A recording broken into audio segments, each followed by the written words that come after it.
Hello friend, কেমন আছেন? তো আশা করি ভালো আছেন। তো টেকনিক্যাল প্রশ্ন ইউটিউব চ্যানেলের নতুন ভিডিওতে আপনাকে স্বাগত। তো প্রতিনিয়তর মতো আমি আবারও চলে এসেছি আপনাদের সামনে নতুন একটি পিএলপি ফাইল নিয়ে। আর সেই পিএলপি ফাইলটি হচ্ছে শ্রী শ্রী সরস্বতী পূজা উপলক্ষে শুভেচ্ছা পোস্টার ডিজাইন।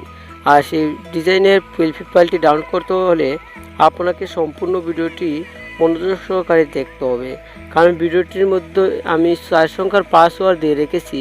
আর সেই পাসওয়ার্ডটি সংগ্রহ করার পরে আপনাকে সেই পিএলপি ফাইলটি ডাউনলোড করতে হবে। তো সেই পিএলপি ফাইলটি কীভাবে ডাউনলোড করবেন এবং সেটি কীভাবে ব্যবহার করবেন তা আমি গিয়ে দেখিয়ে দিব মূল ভিডিওতে। তো মূল ভিডিওটি শুরু করার আগে দেখে নেব ছোট্ট একটি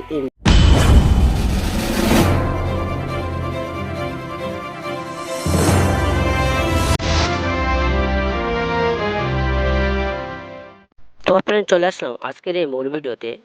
তো মূল ভিডিওতে আসার পরে একটি কথাই বলবো, তো আজকের এই পিএলপি ফাইলটি ডাউনলোড করে এটি ব্যবহার করতে হলে আপনার পোস্টার তৈরি করার জন্য একটি অ্যাপ্লিকেশনের প্রয়োজন হবে। আর সেই অ্যাপ্লিকেশনটি আপনার ফোনের প্লে স্টোর থেকে ডাউনলোড করতে হবে।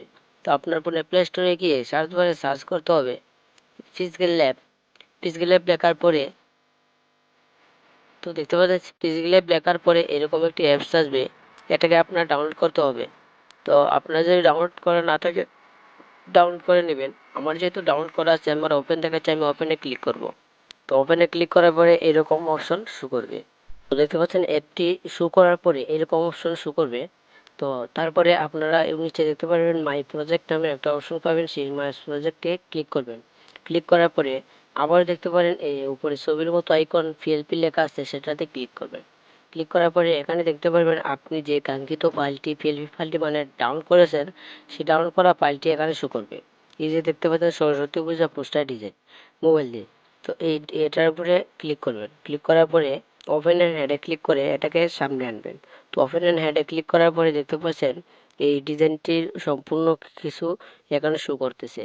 তো এই ডিজাইনটির আপনি কি কি মানে পরিবর্তন, নামের সাথে কোনো মিল নেই। তো দেখতে পাচ্ছেন আমি নামটা বসিয়ে দিলাম প্রকাশ দাস। তো এখন রয়েছে বাকি রয়েছে পদবিটা গ্রাফিক ডিজাইনার ও কন্টেন্ট ক্রিয়েটর।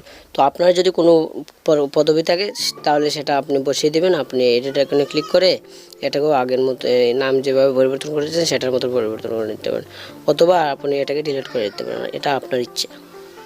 ভিডিও আসা পর্যন্ত ভালো থাকেন, সুস্থ থাকেন।